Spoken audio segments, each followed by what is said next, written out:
Onde é que nós estamos? Deixa eu ver se você se lembra. Salmo 118, verso 24. Verso 24. Pode, Dodô. Este é o dia que o Senhor fez. Regozijemo-nos e alegremo-nos nele. Vamos repetir esse versículo? Este é o dia que o Senhor fez. Regozijemo-nos e alegremo-nos nele. Pai, eu preciso ter consciência de que a tua palavra é a verdade. Que o Senhor tem um dia especial para nós. Nós queremos aprender a viver na alegria do Senhor. No nome de Jesus. Amém.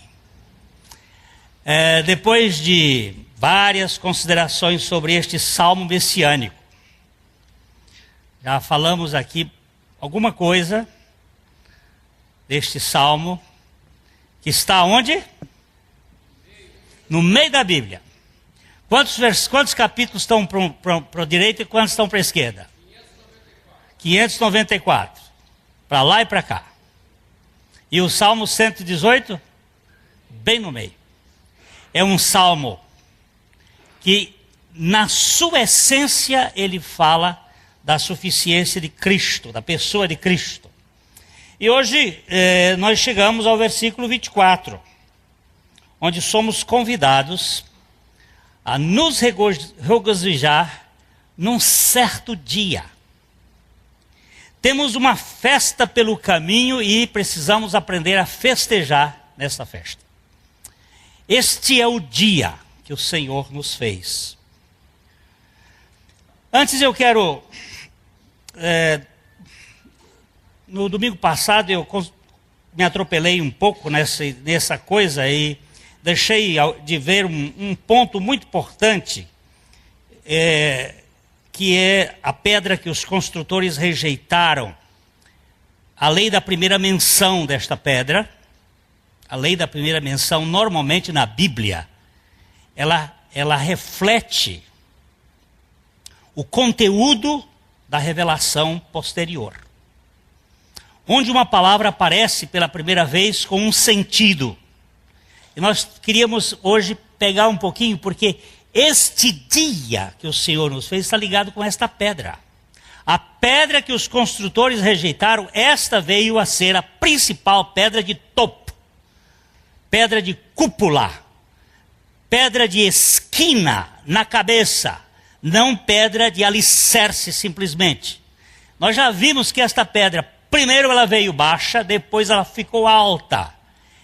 A pedra baixa, a pedra ferida, Cristo na terra. A pedra alta é Cristo exaltado, glorificado.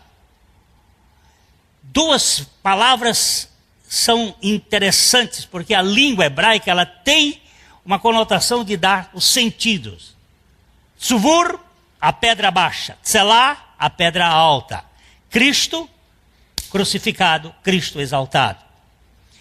Mas a primeira vez que aparece a palavra Eben, que é a pedra que os construtores rejeitaram, ela acontece em Gênesis 28. Nós vamos para o versículo 10, 28 de Gênesis, e vamos chegar até verso 22.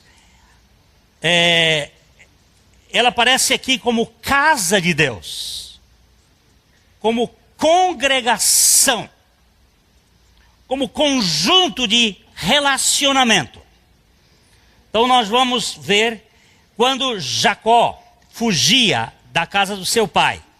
Jacó era o filho criado na barra da saia da sua mãe. Foi criado com preferência. Os dois nenéns começaram uma guerra no ventre da mãe. A sua mãe, percebendo que havia o seu ventre era um ringue, ela clamou ao Senhor, ele disse, são duas nações que estão aí dentro de você. E o mais velho servirá ao mais novo. Então nós temos toda uma história de um passando o pé no outro, levando vantagem, que é a história do ego humano. E quando Jacó chegou ao ponto de, no seu restaurante, fazer uma comida para comprar a primogenitura do seu irmão, depois com outro prato especial, trocando gato por lebre, ele vendeu, pediu a bênção do pai, roubou a bênção do pai. Ele teve que fugir de casa. E quando ele fugia de casa, Deus se revela a ele no caminho. E esta revelação é importante, porque ela vai nos mostrar que mesmo os fugitivos de Deus, Deus os alcança. Quando você está fugindo de Deus, Deus vai lhe perseguindo para lhe alcançar. Não é perseguindo para lhe perseguir, mas para lhe alcançar, para lhe conseguir uma nova dispensação de conhecimento da graça dele. Então Jacó chegou naquele lugar e ele tomou uma pedra. Vamos começar, verso 10. Partiu Jacó de Berseba e seguiu para Harã. Tendo chegado a certo lugar, ali passou a noite, pois já era sol posto. Tomou uma das pedras do lugar, fê-la seu travesseiro e se deitou ali mesmo para dormir. Eu queria só que voltasse aqui uma coisa interessante. Ele tomou uma das pedras. Esta pedra, Eben, tem o sentido da pedra que os construtores rejeitaram. Travesseiro de pedra, meu caro, não é nada muito confortável. Mas esse era. Continue agora. E sonhou. Eis posta na terra uma escada cujo topo atingia o céu. E os anjos de Deus subiam e desciam por ela. Os anjos não desciam e subiam. Os anjos subiam e desciam. Preste bem atenção, porque isto tem a ver com a pedra que já tinha descido. Com aquele que já estava sobre a terra, na pessoa de Cristo. Esse texto vai aparecer depois, lá adiante, na revelação de Deus. Continue. Perto dele estava o Senhor, e lhe disse: Eu sou o Senhor, Deus de Abraão, teu pai, e Deus de Isaque. A terra em que agora estás deitado, eu te darei a ti e a tua descendência. Deus está dizendo uma coisa, ó. Eu te darei. Lembre-se que Deus não negocia, Ele dá. Ele não vende. Ele não troca. Quem troca é Apolo, não Javé. Quem faz negócio são os deuses deste mundo. O Deus da Bíblia é o Deus que dá. Ele dá-se. Ele se dá. Isto aqui é tudo para você. Tá, darei. Continue. A tua descendência será como o pó da terra. Estender-te-ás para o ocidente e para o oriente, para o norte e para o sul. Em ti e na tua descendência serão abençoadas todas as famílias da terra. Eu quero chamar a atenção para pó da terra, porque a descendência de Abraão é comparada a duas figuras: as estrelas do céu e o pó da terra. Quando a Bíblia fala que os descendentes de Abraão são como as estrelas do céu, ele está falando dos descendentes de cima, ou seja, dos filhos de Cristo, do Israel de Deus. Quando ele fala do pó da terra, está falando da família de descendente de Jacó, das 12 tribos de Israel. Pó da terra é o povo nascido da descendência de Jacó. Do céu como as estrelas do céu, são os descendentes de Isaque. Os descendentes de Isaque são diferentes dos descendentes de Jacó. Mas Jacó não é descendente de Isaque? É, mas ele está falando da tribo de Judá. Ele está falando de Jesus. Os que descem do céu. Tem dois descendentes. O do pó da terra é gente. Tu és pó, para o pó voltarás. O de cima são como as estrelas do céu. Continue. Eis que eu estou contigo e te guardarei por onde quer que fores, e te farei voltar a esta terra, porque te não desampararei, até cumprir eu aquilo que te fei referido. Quem é que está por trás de todo o projeto da vida de Jacó? É o Senhor. Eu estou atrás disso. Eu estou levando você ao fracasso e eu vou levar você à conversão e eu vou fazer um príncipe manco. Mas você é meu. E quando cumprirem todas essas coisas, eu farei você voltar a essa terra. Continue. Despertado Jacó do seu sono, disse: na verdade, o Senhor está neste lugar, e eu não o sabia. Esse é um conceito muito interessante, porque nós temos um conceito de Deus localizado no tempo e no espaço. Este conceito de Deus localizado é chamado enoteísmo. É um conceito arcaico de Deus. Nós já falamos que Deus não queria um templo feito de pedras, porque Deus não habita nesses templos. Ele queria uma tenda onde fosse móvel. Nós temos a tendência de botar a casa de Deus é aqui. Não, a casa de Deus é onde 2 ou 3 estiverem reunidos em meu nome. Aí eu estou no meio deles. Vocês são a casa, são as pedras vivas. Mas nós temos essa tendência de colocar locais como casa de Deus. Mas Deus não habita. E Jacó pensou que Deus estava na casa do pai dele. E ele disse, ele está nesse lugar também. E eu não sabia. Eu não sabia que Deus é um Deus móvel. É um Deus que... Porque a revelação, ela é progressiva. Inicialmente é uma revelação de um ponto, depois de uma linha. Que são as sucessões de pontos, até chegar no absoluto da revelação de Deus, que é Cristo. Depois de Cristo, não tem mais nada para Deus revelar a nós. Ele tem toda a revelação completa em Cristo Jesus. Continue.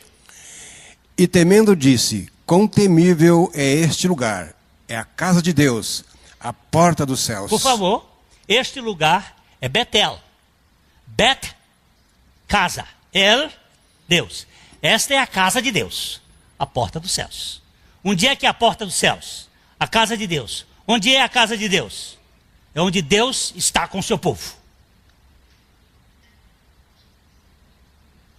Aí é a casa de Deus. Isso é a porta do céu. Continue. Tendo se levantado Jacó, cedo, de madrugada, tomou a pedra que havia posto por travesseiro e a erigiu em coluna, sobre cujo topo entornou azeite. A mesma pedra que foi travesseiro, agora é coluna. Os 4 patriarcas da Bíblia, Abraão, Isaque, Jacó e José, cada um tiveram 4 coisas interessantes na vida deles. Abraão construiu 4 altares. Isaque cavou 4 poços. Jacó construiu 4 colunas. E José teve 4 sonhos. E você vai estudar para não cair de 4. Que esses assuntos são importantes. Essa coluna é a primeira coluna da vida de Jacó. É a coluna que representa a casa de Deus. E ele ungiu com azeite. A pedra que os construtores rejeitaram é uma pedra untada. É a pedra que é derramado o Espírito sobre ela. Continue. E ao lugar, cidade que outrora se chamava Luz, deu o nome de Betel. Betel, que é casa de Deus.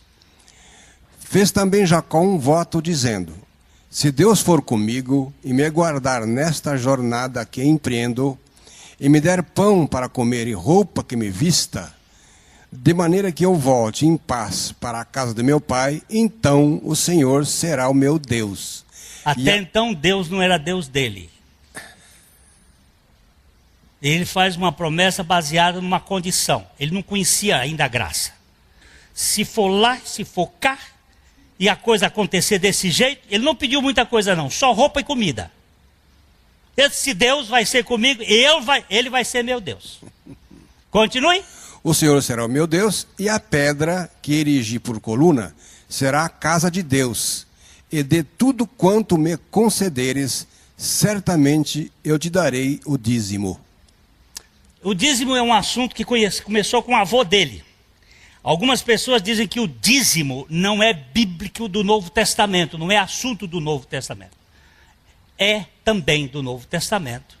Porque Jesus disse o seguinte: vocês costumam fazer muitas coisas, dão o dízimo do endro, do cominho, tem uma outra que eu agora esqueci, é o endro, o cominho e a hortelã. E se esquecem da misericórdia, do amor. Vocês devem fazer essas coisas sem omitir aquelas. Então o assunto é também do Novo Testamento. Mas o dízimo é um assunto da graça, não é da lei. E eu vou dizer o seguinte: o dízimo não é um teto por onde nós devemos partir. É um piso por onde nós devemos começar. O dízimo não é para Deus, é para corrigir o nosso problema. O nosso problema é a avareza. Nós somos avarentos e possessivos e dominados pelo dinheiro. E Ele quer nos libertar para sermos guiados por Deus. Deus enriqueceu Jacó muitas vezes. Mas aí nós terminamos para dizer: a pedra que os construtores rejeitaram é Cristo, crucificado, ressuscitado, que nos tornou Salvador maravilhoso, que não desiste de mim nem que a vaca tussa.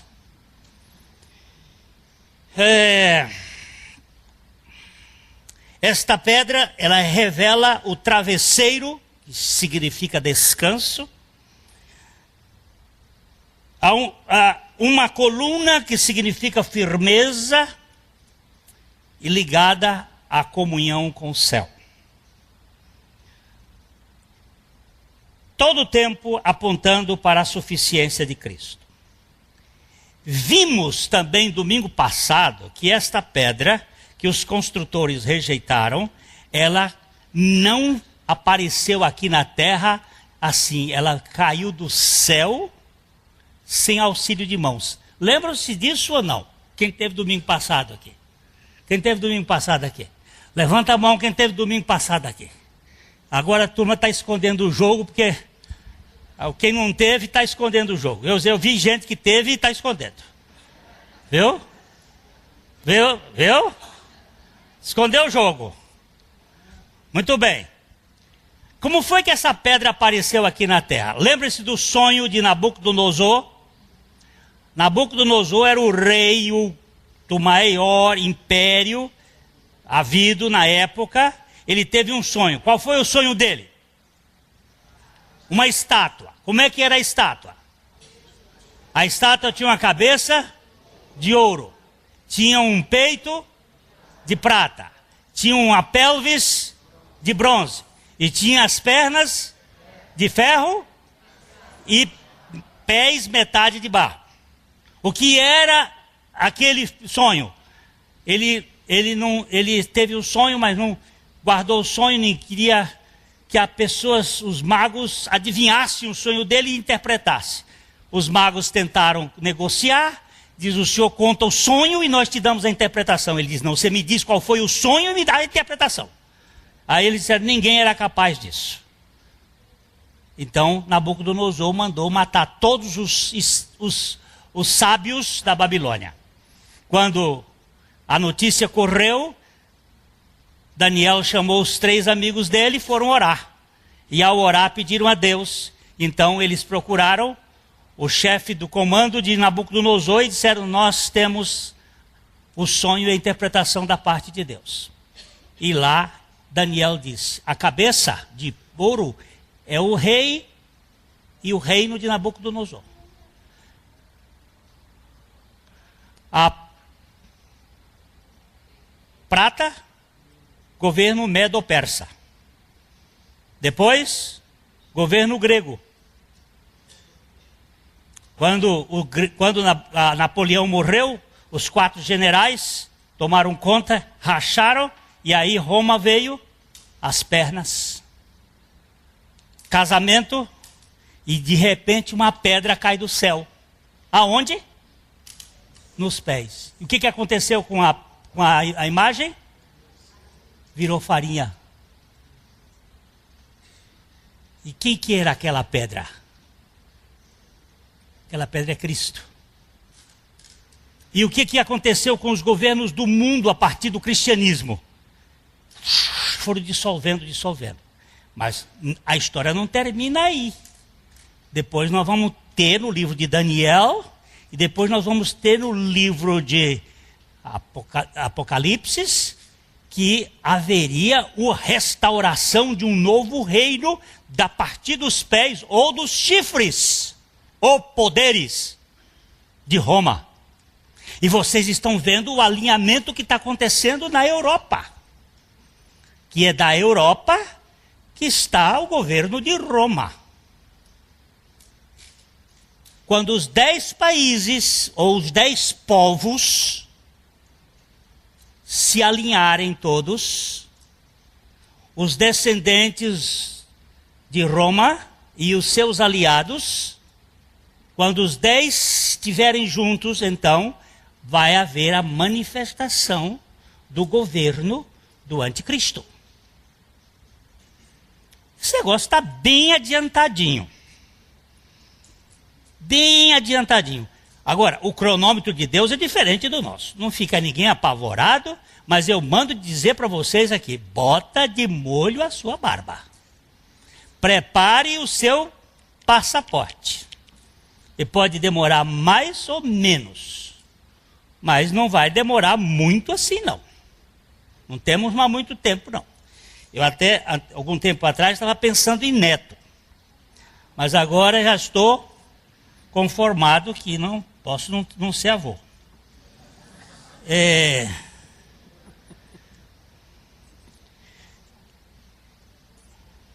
Esta pedra enigmática, Cristo, que veio a este mundo para estabelecer um reino da sua graça. Agora, ele diz assim: este é o dia que o Senhor nos fez. Regozijemo-nos e nos alegremos nele. Que dia será este? Que dia de celebração? Que importância tem este dia na liturgia do povo de Deus?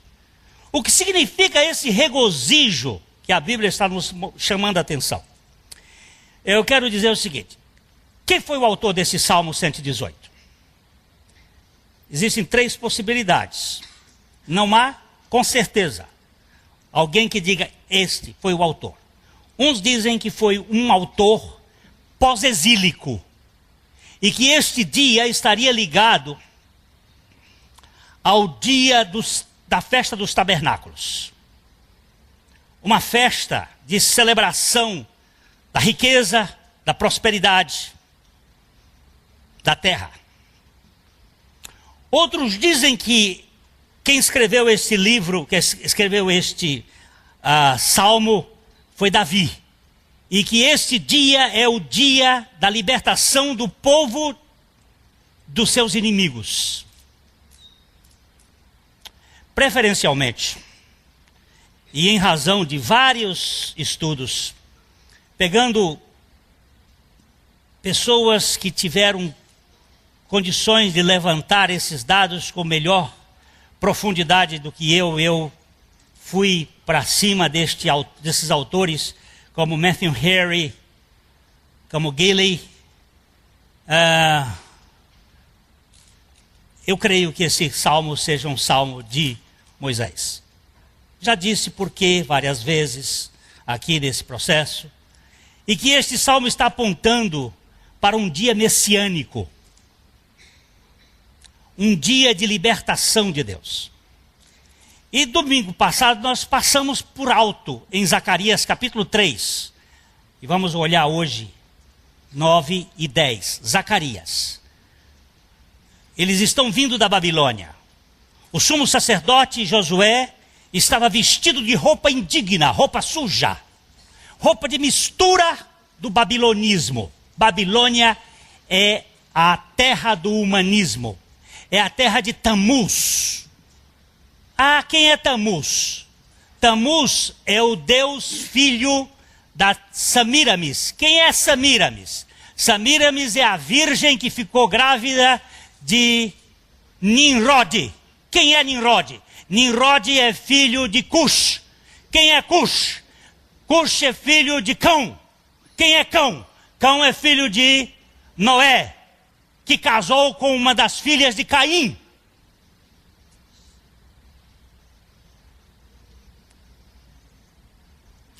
Cão é aquele que estuprou o seu pai Noé. É o pai da pornografia. E quem é Tamuz? É o símbolo do falo e que está em toda a cidade que tenha mais de 100 mil habitantes.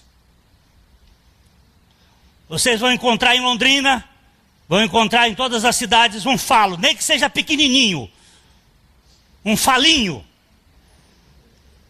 mas é falo, e é motivado pelo movimento dos Illuminatis, da maçonaria, dos sistemas humanistas deste mundo, contra a cruz, que é a loucura de Deus. Esses sistemas mantêm a religião baseada no mérito e não na graça. E a gente vai descobrir que a teologia se divide em duas partituras. Desde Caim até Abel. Desde Pelágio até Agostinho. Desde Armínio até Calvino. Ou de um lado e do outro. É o lado do humano contra o lado do divino. Da ação da carne contra a ação do espírito. São duas posições. Vocês vão encontrar isso pelo tempo da Bíblia para sempre, para frente, para frente, para frente. Então eu acho, creio, que este dia é o dia da pedra. Vamos lá? Vamos lá?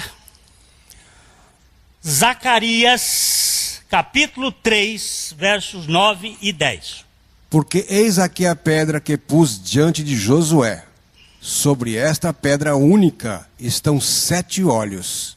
Eis que eu lavrarei a sua escultura, diz o Senhor dos Exércitos, e tirarei a iniquidade desta terra num só dia.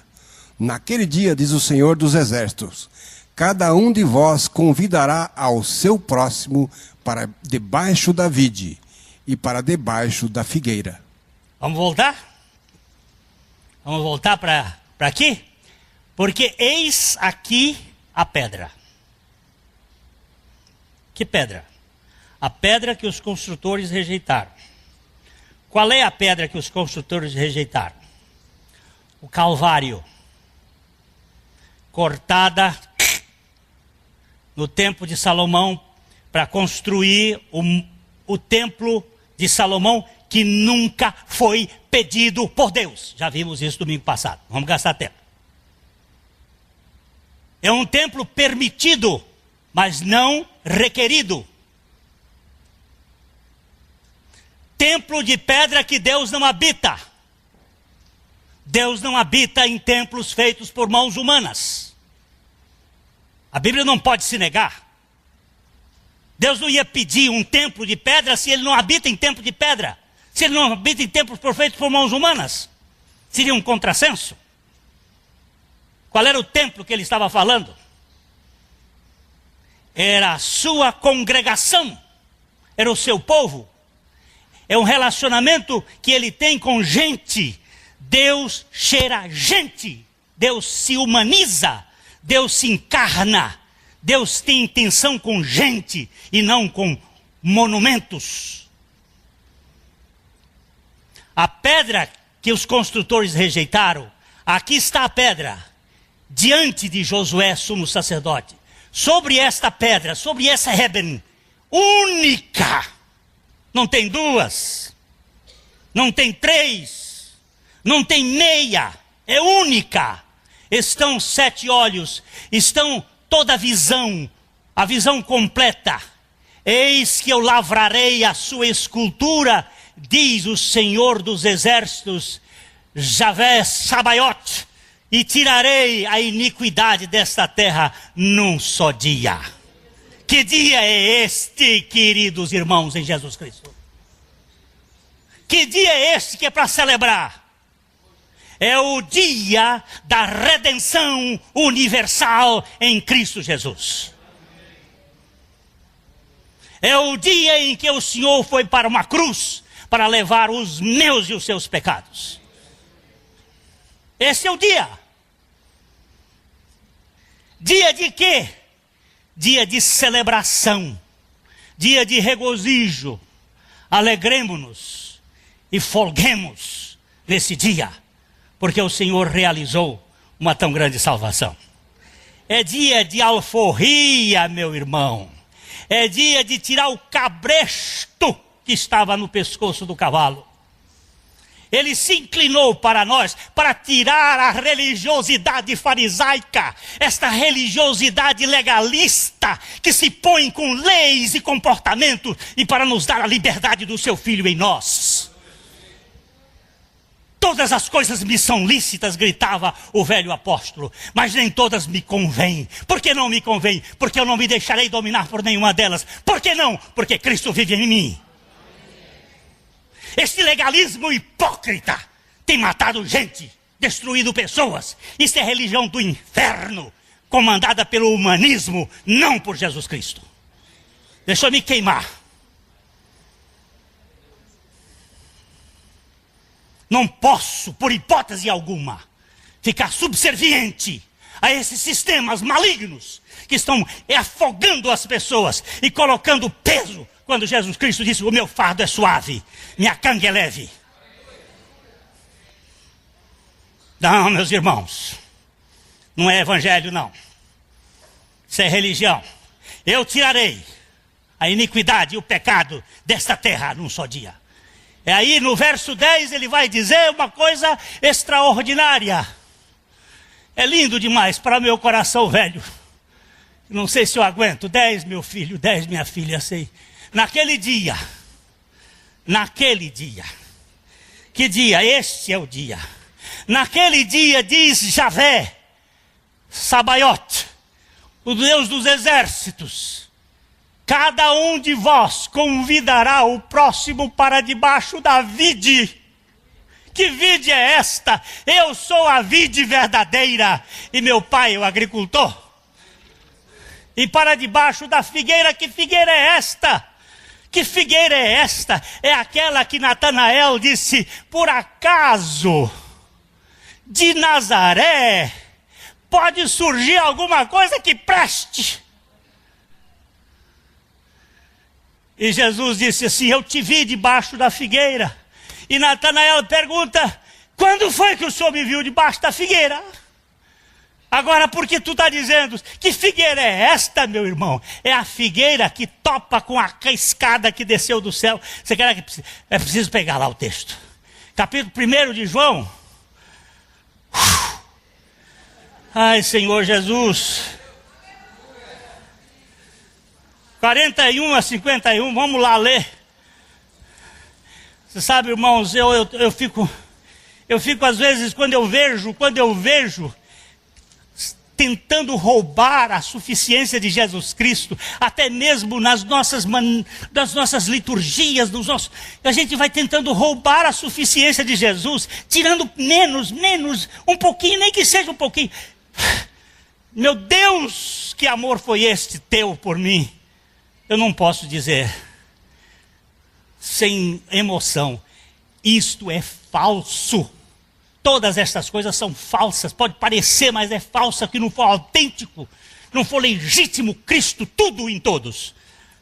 Não vai, não funciona. Ele achou, pode ler. Ele achou primeiro o seu próprio irmão, Simão, a quem disse: achamos o Messias, que quer dizer Cristo. Não, ele começou no lugar errado. Não, tá bom. Esse é André. Vambora, continue. E o levou a Jesus. Olhando Jesus para ele, disse: tu és Simão, o filho de João. Tu serás chamado Cefas, que quer dizer Pedro. A pessoa está chamando e está indo para chamar. E está chamando o outro para ir para debaixo da vide. E para debaixo da figueira. Continue. No dia imediato, resolveu Jesus partir para a Galiléia e encontrou a Filipe, a quem disse: segue-me. Ora, Filipe era de Betsaida, cidade de André e de Pedro. Filipe encontrou a Natanael e disse-lhe: achamos aquele... Achamos quem? Achamos aquele... Achamos quem? De quem Moisés escreveu na lei. Achamos quem? O Humberto escreveu um livro. Pastor Humberto escreveu um livro, achamos aquele. Quem é aquele? Aquele de quem Moisés escreveu na lei, e a quem se referiram os profetas. Jesus, o Nazareno, filho de José. Engraçado que vai botando a descendência dele mais miúda. Filho de José. Filho de um carpinteiro. Mas essa é a pedra. Bora. Perguntou-lhe Natanael: de Nazaré pode sair alguma coisa boa? Respondeu-lhe Filipe: vem e vê. Presta bem atenção nesse texto, que esse texto aqui é muito importante. Não se discute, não se prova, se experimenta. Vem, experimente. Aleluia. Olha lá. Pode alguma coisa boa vir de Nazaré? Quem é Nazaré? Nazaré é uma cidadezinha velha da Galileia. Já veio profeta de Galileia? Vê Messias de Galileia? E de Nazaré? Nós somos cheios de preconceitos.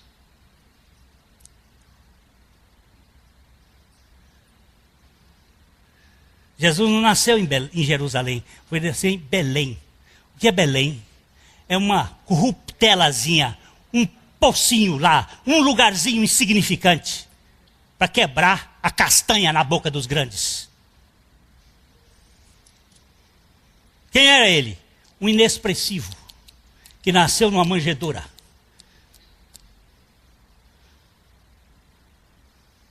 Mas esse inexpressivo tem amor suficiente para salvar você e a mim, e a humanidade toda. Pode vir, vem ver, vai lá, bora. Jesus viu Natanael aproximar-se e disse a seu respeito: eis um verdadeiro israelita, em quem não há dolo. Ele não tem, ele pode até ter culpa, mas não tem dolo. Não é maldoso. Os advogados já sabem a diferença de dolo e culpa. Todos nós temos culpa. Alguns têm dolo. Sabe quem é que tem dolo? Os religiosos, que negam a suficiência de Cristo.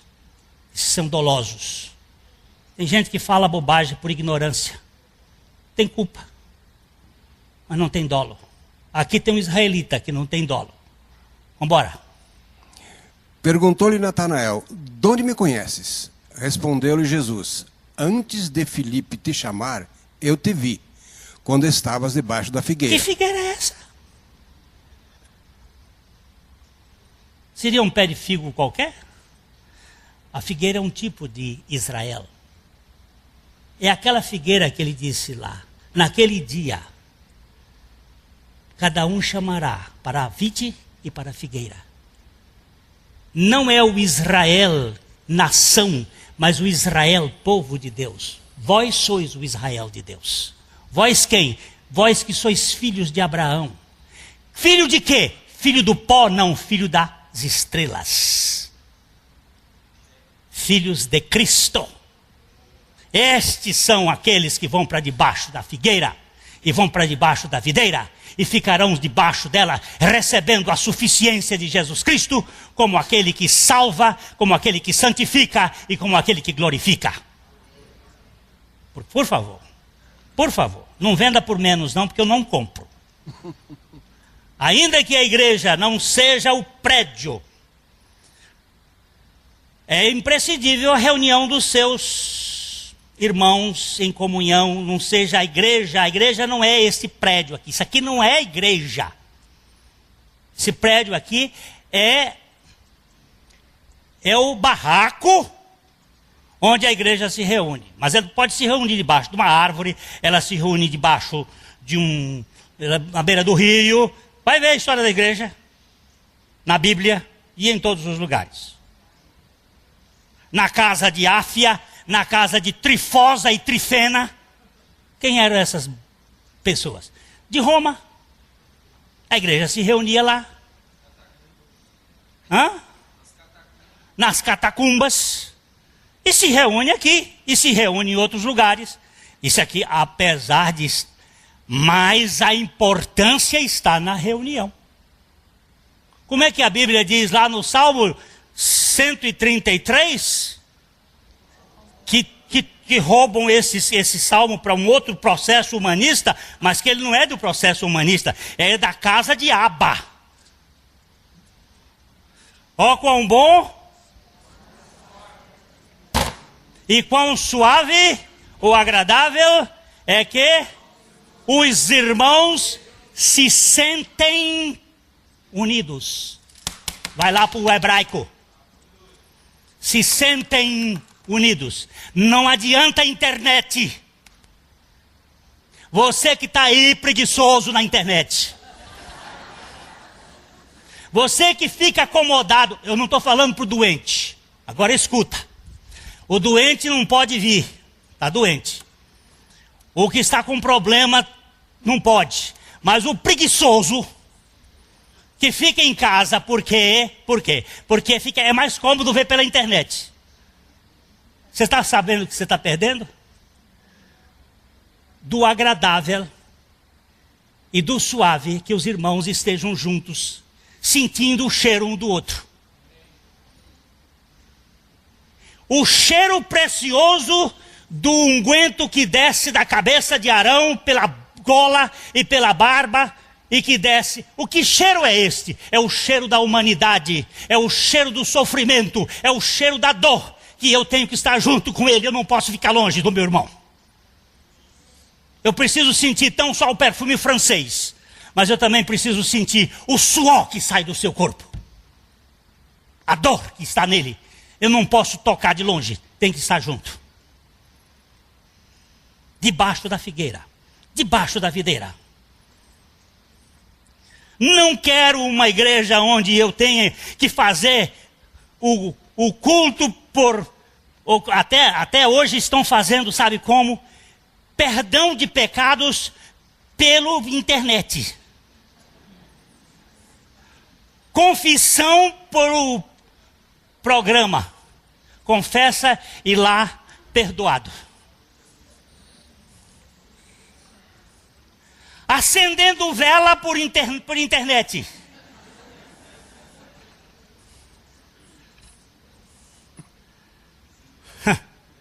Vocês brincam com... Deus disse, eu quero que vocês estejam reunidos. Não é bom que vocês fiquem longe uns dos outros. Eu ouvi de longe, eu estava me preparando para entrar ali, escutei o Eric lendo o texto de Hebreus. Como é costume de alguns de se dispersarem, não é bom ficar junto. E o que você vai fazer? Nada.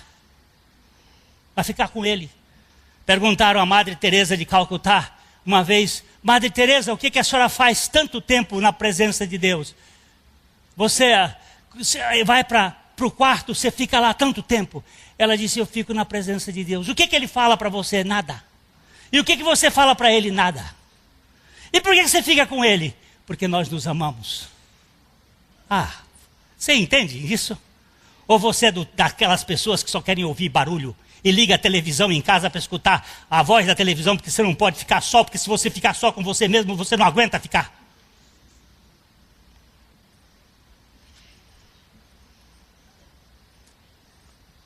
Mas Deus quer ficar conosco e quer que a igreja se reúna. E que dia é esse? É o dia em que nós celebramos o Yom Kippur. O que é o Yom Kippur? O dia da purificação, Zacarias capítulo 13, verso 1. Eu hoje não marquei o horário, mas eu estou em cima. Estou correndo aqui, eu esqueci de marcar o negócio. Mas pode deixar, meninos, que vamos acabar já. Zacarias 13, 1.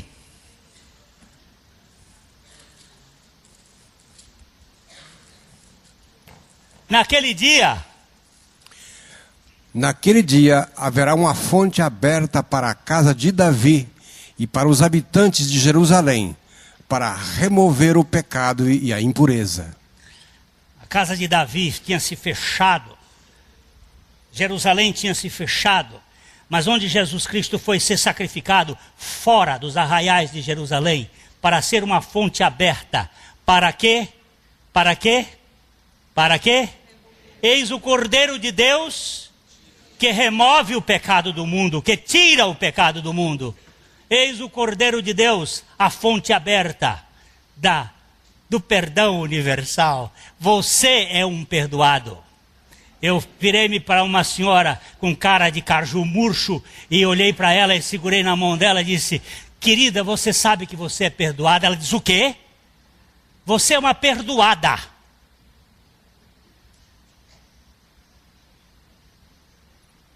Como assim? Tem um Deus louco que amou você loucamente e que morreu uma morte que não era dele, era sua, para lhe perdoar de toda a sua culpa. Aí as lágrimas rolaram. A maior parte das pessoas não sabe disso. E nós que estamos sabendo, não estamos chamando para debaixo da árvore, debaixo da vide e debaixo da figueira, dizendo: já saiu, já foi tirado, não tem mais. Fui trocar os pneus do carro essa semana, porque tem que ir para o Piauí. E pneu velho é perigoso. Então, na hora de...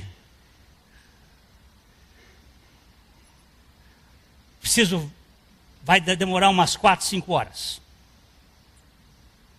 Porque eu tinha que buscar um pneu em Maringá. Então, me leva para casa. Então, veio uma moça para me levar para casa. Como é seu nome, querida? Loza. Loza. Você já imaginou por quê? Não. Meu pai era japonês e o escrivão um safado. Porque ele quis dizer rosa. Mas japonês não diz rosa, diz loza. Loza. Diga, interessante, Loza. Mas eu quero contar uma coisa de um que é maravilhoso, que te ama loucamente. E nós gastamos 20 minutos conversando sobre Jesus.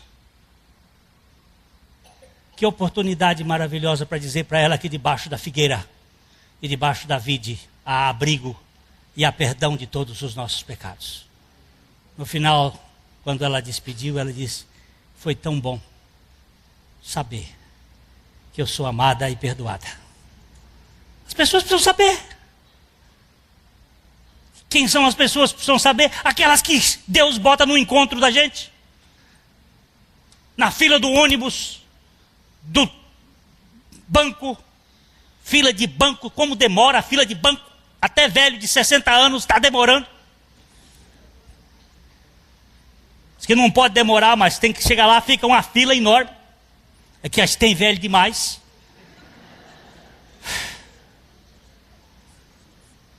Eu preciso dizer, gente, olha, o pecado e a impureza foi libertado num dia, naquele dia, é o dia da celebração. Que dia é este?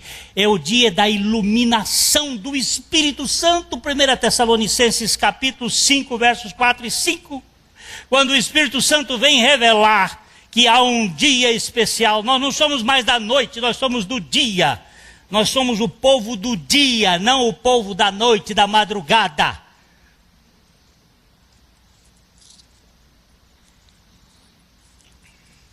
Primeira Tessalonicenses 5, 4 e 5. Mas vós, irmãos, não estáis em trevas, para que esse dia como ladrão vos apanhe de surpresa. Porquanto vós todos sois filhos da luz e filhos do dia, nós não somos da noite, nem das trevas. Que dia é este, meus irmãos, que é dia da luz? É o dia da revelação do Espírito Santo, mostrando que Jesus Cristo já fez uma obra completa e cabal por você e por mim, para que nós vivêssemos livres do medo, da condenação e da culpa. Este é o dia da aceitação universal, do perdão ecumênico, da reunião do povo redimido e da iluminação e da revelação do Espírito Santo como nossa eterna salvação. É um dia de alegria que se atualiza cada dia da experiência daqueles que foram libertos pela obra suficiente de Cristo Jesus. O dia de hoje é o tempo da comemoração de nossa salvação. Hoje eu estou alegre por causa daquele dia que se atualiza. Salmo 104, versículos 33 e 34. Salmo 104.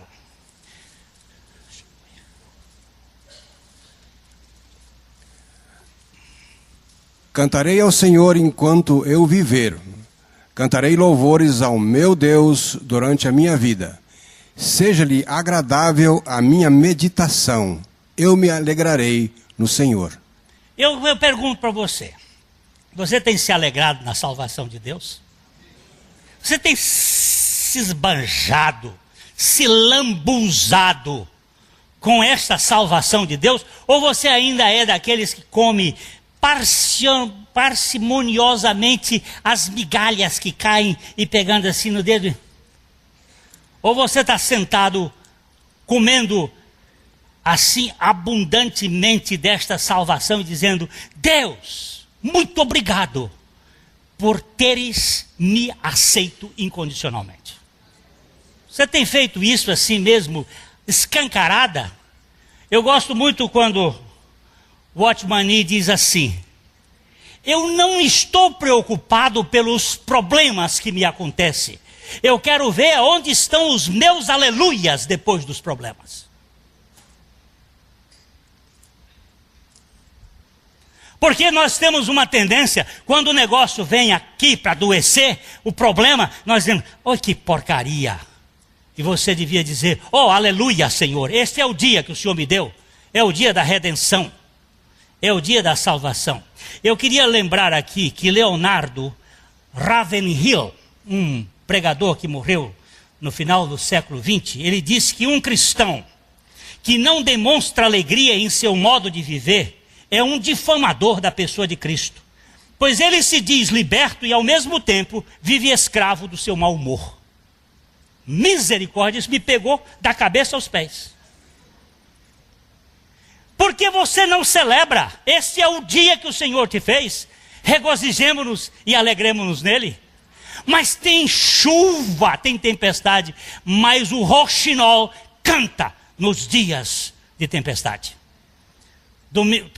Terça-feira nós fomos lá a Arapongas para dar uma palavra na casa de uma irmã. E quando nós estávamos saindo, tinha uma outra irmã que estava sofrendo muito com a perda, um problema da filha que sofreu um acidente, quebrou a coluna, quebrou a bacia, estava um sofrimento. E nós fomos orar por aquela irmã, e logo em seguida do lado estava a outra que disse assim: eu sou o roxinol. Eu disse: oh, bendito roxinol, glória ao Senhor Jesus. Porque há domingos atrás, quando nós falamos sobre esse assunto aqui, ela estava sentada aqui e ela entrou como membro do coral dos sapos e saiu daqui como roxinol de Jesus. Então ela se declara: eu sou o roxinol, o sapo transformado em roxinol. O que significa isso? Aquele que vive murmurando e reclamando e requieto, só falando das coisas, dos problemas, que de repente, por algum milagre que Deus fez no coração dele, ele passa a cantarolar o roxinol no dia da tempestade. Sem a verdadeira alegria, o cristianismo não passa de uma comédia de palhaços ou de uma tragédia de piratas. Ser cristão e não ser alegre é um contrassenso diante da mensagem do Natal. O anjo disse: não temais, eis que eu vos trago uma nova de grande alegria, que será para todo o povo. Por quê? Porque hoje na cidade de Davi vos nasceu o Salvador, que é Cristo o Senhor. E isso será o único sinal. Qual é o sinal que o Senhor vai me dar? Qual é o sinal maravilhoso que o Senhor vai me dar? Vou dar uma criança com coeiros. Esse é o sinal de que Deus está na terra. Uma criança envolta em panos e deitada numa manjedoura.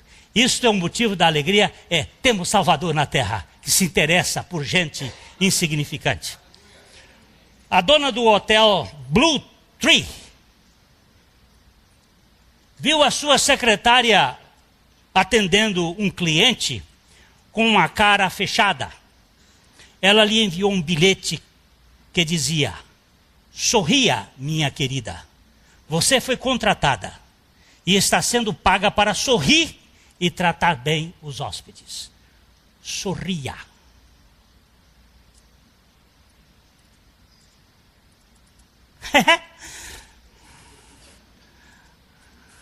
E agora? Jesus Cristo não nos enganou, meu irmão. No mundo vocês vão ter o quê?